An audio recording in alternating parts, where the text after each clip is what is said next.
Voisin, la Côte d'Ève, Vellentre et la Plagne, au matin du 2 août 1914, vivent leurs dernières heures de calme et d'innocence.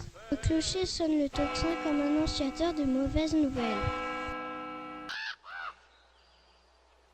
Moi, Gaston, je me précipite pour voir cette affiche que tout le village regarde.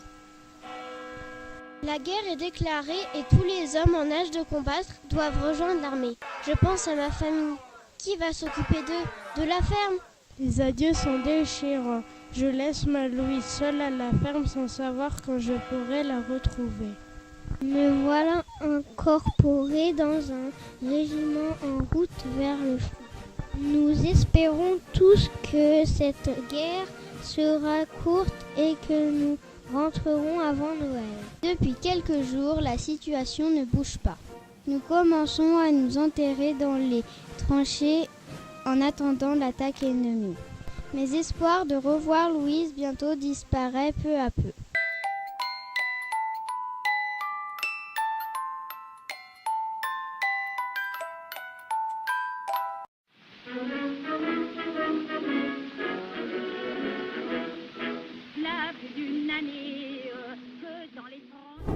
Mon amour, voilà maintenant 2 ans que nous sommes séparés.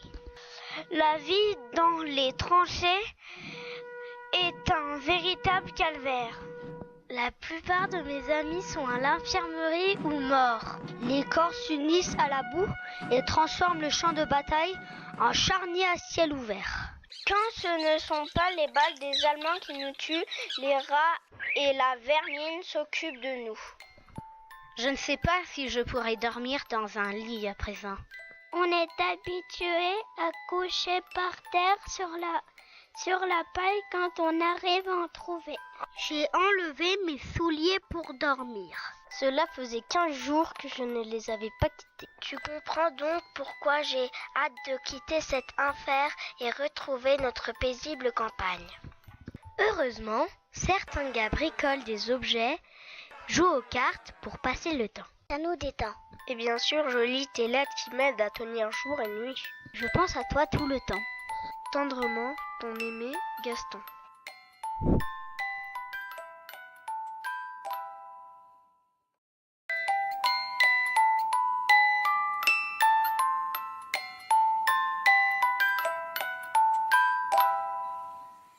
Mon Gaston, lire ta dernière lettre m'a inquiété. Depuis que tu es parti, j'ai vraiment beaucoup de travail à la ferme. Mais les bêtes se portent bien et la récolte s'annonce déjà abondante. La vie du village est complètement différente. Seuls restent les femmes, les enfants et les adultes, ne pouvant rejoindre les rangs de l'armée. Maintenant que les hommes sont partis au front, la main-d'œuvre vient à manquer. Toutes les femmes sont appelées à soutenir nos soldats. Tes sœurs se sont d'ailleurs portées volontaires. Marie est devenue une munitionnette et prépare les milliers d'obus qui déferleront sur l'ennemi. Quant à Berthe, elle s'est engagée comme infirmière.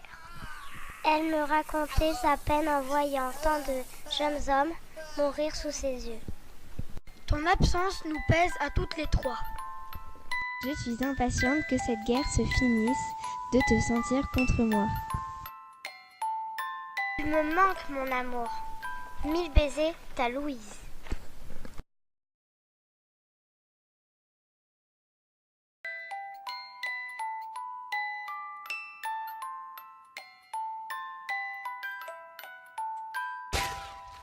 Hier, à 14h, devait avoir lieu l'attaque d'une tranchée allemande pourvue de terribles défenses. Barbelés, pièges, trous, fossés. À 14h, j'assiste à une vive canonnade, tout tremble. À 14h30, l'artillerie arrête de déverser des tonnes d'acier sur les lignes ennemies. Nous constatons avec effroi que les défenses sont encore intactes. L'officier regarde sa montre et d'un coup de sifflet, nous nous élançons vers la tranchée Boche. Il n'est plus question de reculer. Le bruit des mitrailleuses et des canons nous témoigne du déluge de feu qui s'abat sur nous. Les balles continuent à pleuvoir autour de moi. un à un, mes camarades s'effondrent. J'ai réussi à me réfugier dans un trou à l'abri de l'enfer. Les soldats crient « Gaz, gaz !» Le gaz moutarde fait des ravages. Sans masque, nos poumons se remplissent d'une fumée destructrice qui nous empêche de respirer. Notre assaut s'est révélé être un échec de plus, une véritable boucherie. J'ai dû ramper comme un rat pour regagner ma tranchée sans me faire tuer. Nous étions partis 1200, nous revenons 300. Pourquoi je suis un de ceux-là? Je ne sais pas.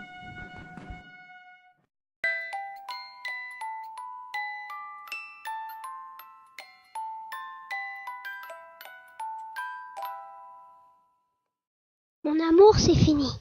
Ce matin, les Boches sont sortis de leur tranchée en hissant un drapeau blanc. Ces années de souffrance ne sont plus qu'un mauvais souvenir. Je suis impatient de revenir chez nous, te serrer dans mes bras. Cette guerre a été terrible. Je pense à tous mes amis, mes camarades tombés durant cette guerre, mais aussi à tous ces blessés. Ces gueules cassées dont la vie ne sera plus jamais la même. De cela pourquoi? Pourquoi cette folie qui a coûté la vie à 9 millions d'hommes? Aujourd'hui, 100 ans après, nous voici tous réunis pour commémorer le centenaire de l'armistice. Nous, les enfants de l'Allemagne parenthèse, avons réalisé ce petit film pour rendre hommage à ces hommes et femmes victimes malgré elles de cette guerre. Nous voulions raconter à travers l'histoire de Gaston et Louise Le quotidien de ces familles happées par la guerre. pour montrer que c'est la France entière qui a été marquée à jamais par le conflit. Si Gaston a eu la chance de rentrer chez lui pour retrouver sa femme, beaucoup n'eurent pas cette chance. Nous avons eu une pensée pour tous ces jeunes hommes tombés pour la France et toutes ces familles brisées par l'horreur de la guerre.